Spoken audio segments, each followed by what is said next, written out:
Welcome children. Today I am dealing with some simple numericals based on induced EMF and magnetic field intensity. So first one, a train is running at a speed of 72 km per hour. So speed is given here. So on the rails separating by a distance. So distance is also given here as 150 centimeter.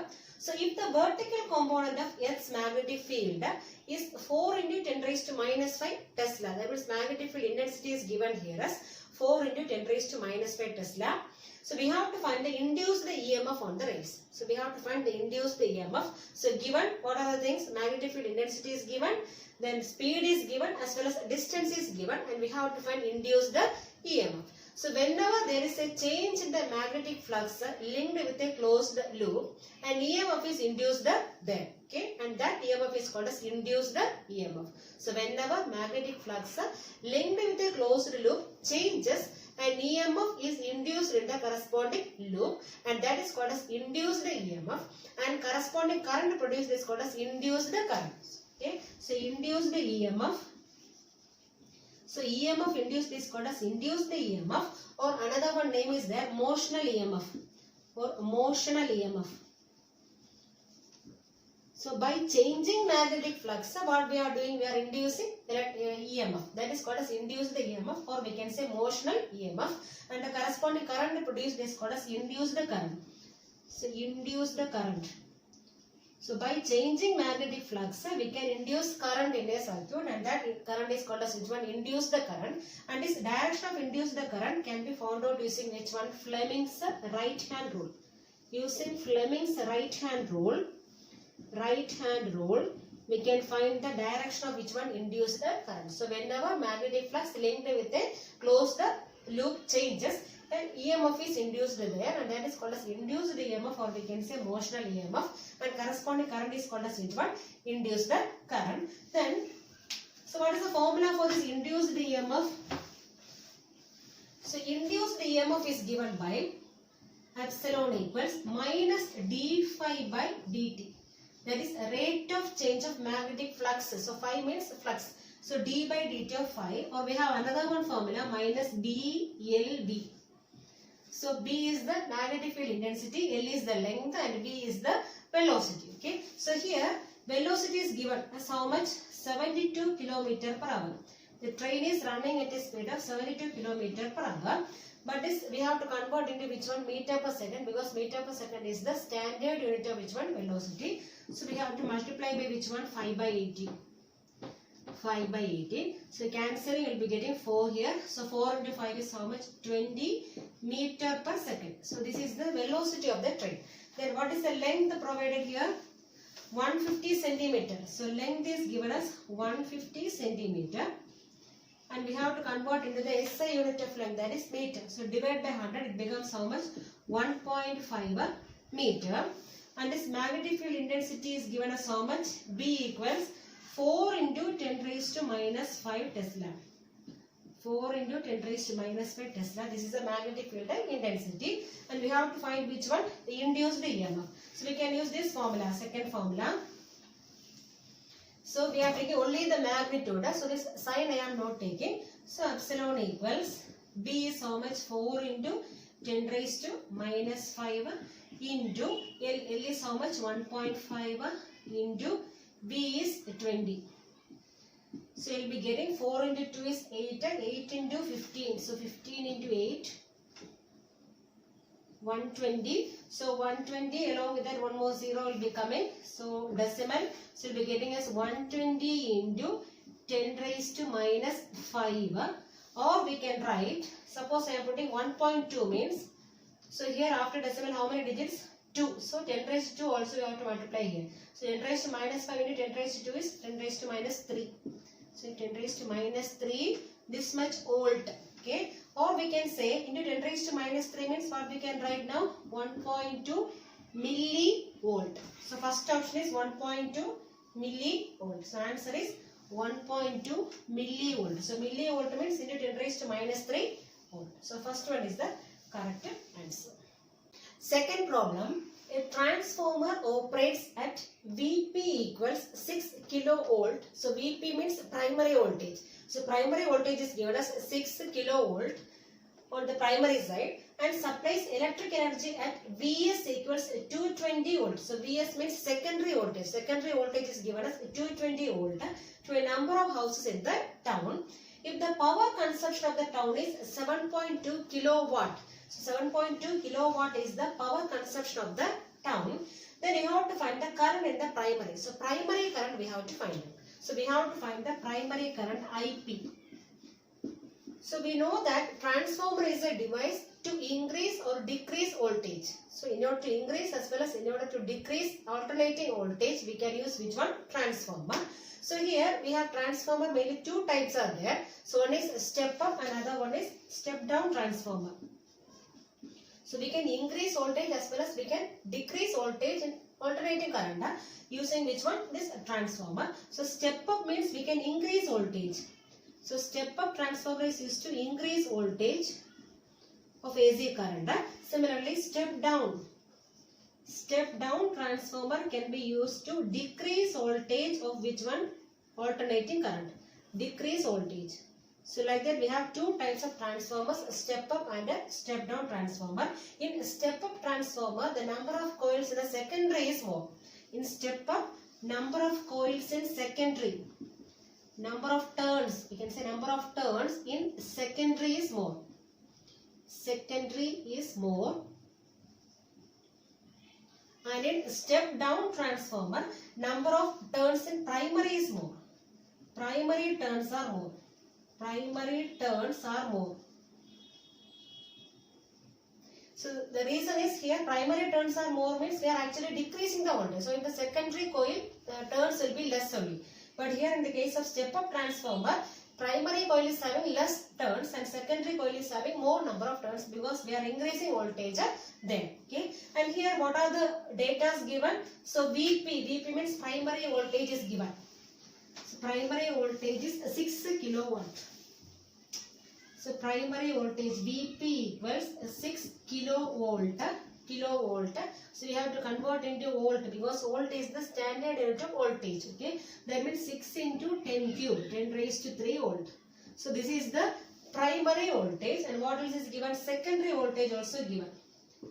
Secondary voltage is how much? 220 volt. Okay, 220 volt. Then what else is given? If the power consumption of the town is 7.2 kilowatt, that means output power is given as, power output is given as how much here? 7.2 kilowatt. So kilowatt we have to convert into watt. That means 7.2 into 10 cube watt. So this is the power output. Okay. Now we know that for a 100% efficiency transformer, what we can say? Power input must be equal to which one? Power output. For a 100% efficiency transformer, we can say that power input must be equal to which one? Power output. And how will you find power input and power output? So power input means input is primary. Primary is the input. That means power formula is P equals V into I. Okay. So we can write instead of P in, what we can write now? VP, primary voltage into primary current. So power input means primary voltage into primary current must be equal to which one? Secondary voltage into secondary current. Okay, that is power input must be equal to power output in the case of 100% efficiency transformer. So here power output is actually given here. How much? 7.2. So here instead of Vs into Is, what we can write now? 7.2 into 10 cube. Because this full term is already given. Power output is given as how much? 7.2 into 10 cube.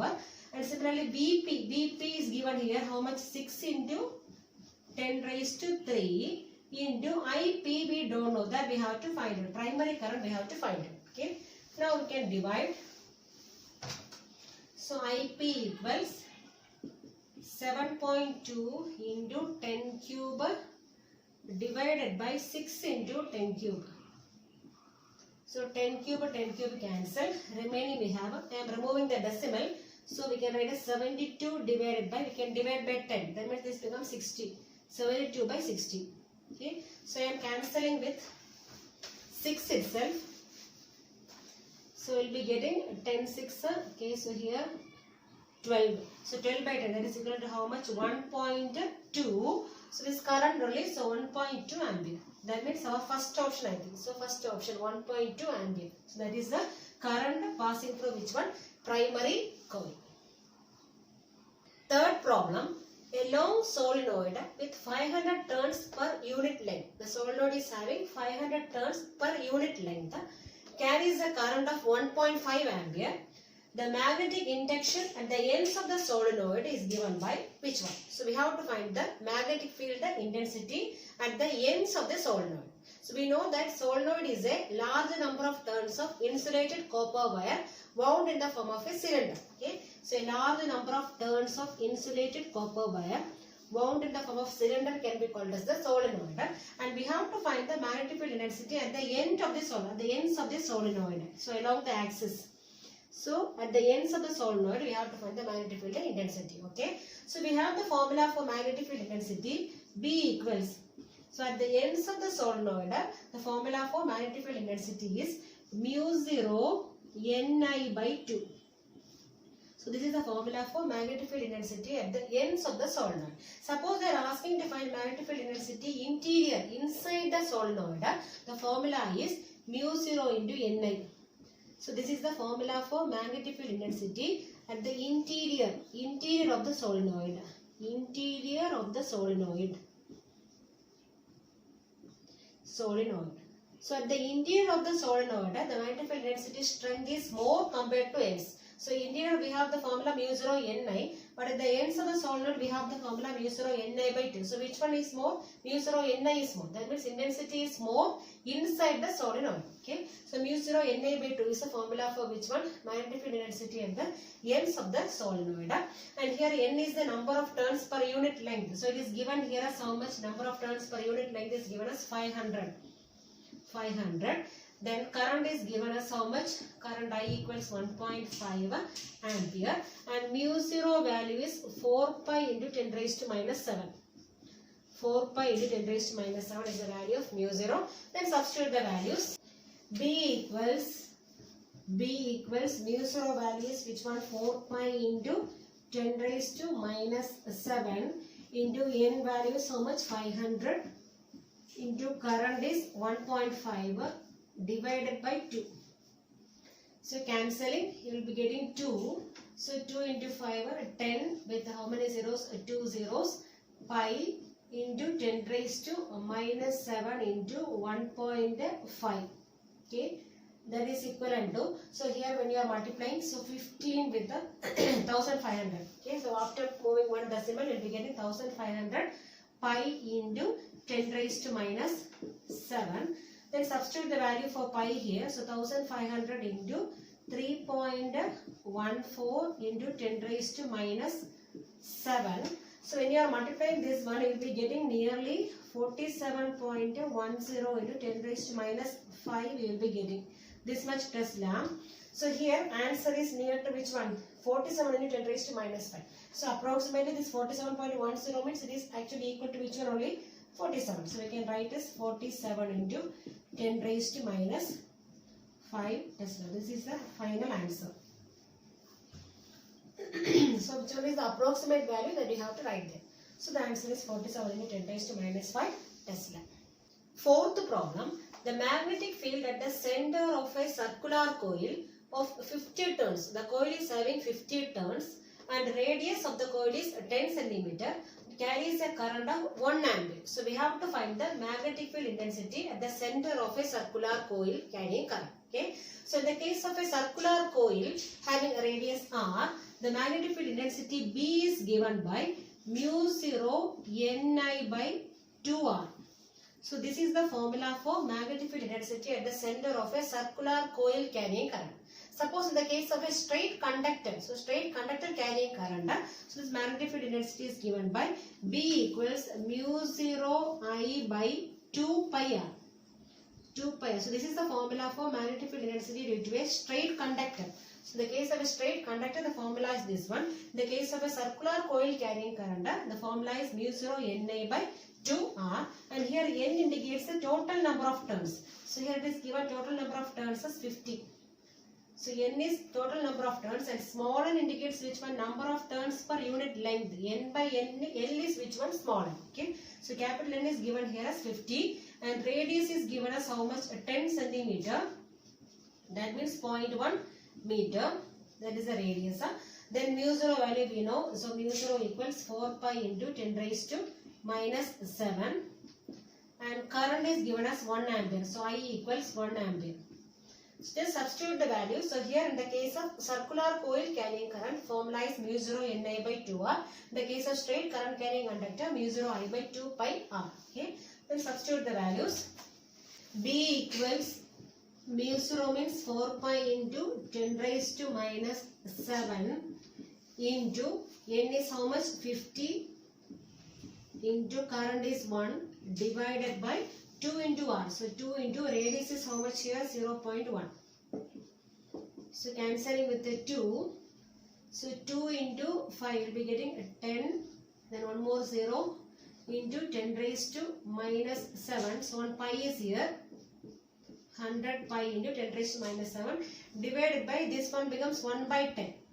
And that 10 we can take in the numerator. That means it becomes 1000. So 1000 pi into 10 raised to minus 7. That is equivalent to 1000 means we can write as 10 cube. 10 cube pi into 10 raised to minus 7. That means pi into 10 raised to 3 and 10 raised to minus 7 becomes 10 raised to minus 4. So minus 4 Tesla. So pi into 10 raised to minus 4 Tesla. That means first option is the correct one. So this is in the case of which one? Current carrying circular coil. Okay. Fifth problem. A coil of 50 turns carrying a current of 2 ampere. This coil is having 50 turns. This carries a current of how much? 2 ampere. It is having a magnetic field of how much? 0.5 Tesla. That means this coil is placed in a magnetic field of 0.5 Tesla. And we have to find the torque acting on this coil. So here a current carrying coil is placed in a magnetic field. So this is a current carrying coil. Okay, this is placed in a magnetic field. This north and south indicates magnetic field. So we are placing this current carrying coil in a magnetic field. So whenever a current carrying coil is placed in a magnetic field, it experiences a force or torque. That means this coil will be rotating and we have to find in which direction this coil is rotating. Okay, and that direction we can find using which rule? Fleming's left hand rule. So we can use Fleming's left hand rule.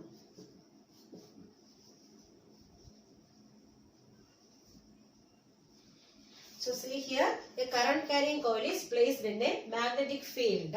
So what will happen? This coil will rotate and this direction of rotation can be found out using which one? Fleming's left hand rule. And this Fleming's left hand rule says that stretch the forefinger, middle finger and the thumb in mutually perpendicular directions such that this forefinger gives the direction of magnetic field, this middle finger gives the direction of current, then the thumb gives the direction of force acting on the conductor. That means direction of movement. Okay, this thumb gives the direction of movement of the coil. So here see, so this is a forefinger. So this forefinger gives the direction of magnetic field. That is from north to south. This middle finger gives the direction of current. This arrow indicates direction of current. So this direction of current. This forefinger gives the direction of magnetic field. Then this thumb is moving outward. Okay, this thumb gives the direction of movement of the coil, or we can say direction of force acting on the coil. That means this coil is now rotating like this. That means it is moving outward. So it is moving clockwise direction. So now the movement is in which direction? Clockwise direction. So we got the direction of movement of the coil. Now what we have to find out again? We have to find the torque. So we have to find the magnitude of torque. Direction we already found out. So what is the direction according to Fleming's left hand rule? This coil is moving outward. That means it is moving in clockwise direction. Okay. So now we have to find which one? The magnitude of torque. So magnitude of torque is given by tau. So we have torque vector tau equals m cross b. And here m indicates magnetic moment. Magnetic moment. So this magnetic moment is similar to dipole moment in electric field. In electric field we are saying dipole moment. In magnetic field we are saying which one? Magnetic moment. So this magnetic moment is analog of which one? Dipole moment in electric field. And this B indicates which one? Magnetic field intensity. Magnetic field intensity. So now this is a cross product. So how will you write it? Tau equals mb into sine theta. Sine theta. So theta is the angle between this magnetic moment as well as which one? This field. So here magnetic moment means it may be in the direction of which one? Current itself. So here this forefinger gives which one? The direction of magnetic field, and this gives the direction of which one? Current. So what is the angle here? The angle is 90 degrees. The angle between magnetic field and current is how much? 90 degree. That means here theta equals how much? 90 degree. So what is the torque now? Tau equals m into b. Sin 90 value is 1. So but this m value, magnetic moment value is n into I into a. NIA. So here n is the number of turns, I is the current, and a is the area of the coil. So instead of m, what we can write now? N into I into a, then again b is there. So this is the formula for magnitude of torque. So this torque is acting in which direction? In clockwise direction. Now we have to find out which one? Magnitude of torque. That is equivalent to what is number of turns given in the question? 50. So 50 into current is given as 2 into area. Length and breadth is given here. So area means length into breadth. So 10 into 8. But both are in centimeters. So we have to convert into which one? Meter. So here 10 into 10 raised to minus 2. Here 8 into 10 raised to minus 2. So 10 raised to minus 2 into 10 raised to minus 2 becomes 10 raised to minus 4. So both I am converting into which one? Meter. Length as well as breadth I am converting into meter. So we can multiply by which one? 10 raised to minus 4 into what is magnetic field strength? 0.5. So into 0.5. Okay. Now we have to multiply. Is equivalent to, so here 5 into 2 is 10. So 1 0, and here one more 10 means into 0. Into 8 into 10 raised to minus 4 into 0.5. That means here it becomes 8,000. 8,000 into 0.5 into 10 raised to minus 4. That is equivalent to, so 5 8 40. So 40, then again 3 zeros. So after decimal you will be getting only 1 0 will be cancelled. So 4,000 into 10 raised to minus 4. This much Newton meter. Okay. So 4,000 into 10 raised to minus 4, or we can write, suppose everything is given which one? 0 point. So here also I am taking which one? 0 point. So how many digits are there? 1, 2, 3, 4. So 0.4 into, we can write as 10 raised to 4. Okay, so 10 raised to 4 and 10 raised to minus 4 will be cancelling. 10 raised to plus 4 and 10 raised to minus 4 will be cancelling. So remaining we have only 0.4, which one? Newton meter. In which direction? I already told you, clockwise direction. So it may be in clockwise direction. So this first option is the correct one. 0.4 Newton meter in clockwise direction. So we got the magnitude as 4,000 into 10 raised to minus 4. But here I am writing the answer in which terms? 0 point, because answer is in 0 point digits. Okay. So here also I am putting in 0.4. 0.4 means how many digits I am taking to left hand side? 4 digits. So into 10 raised to 4 will come. That 10 raised to 4 and 10 raised to minus 4 will cancel. Remaining we have only 0.4. Newton meter is the unit of torque. So it is rotating in which direction now? Clockwise direction. This is the final answer.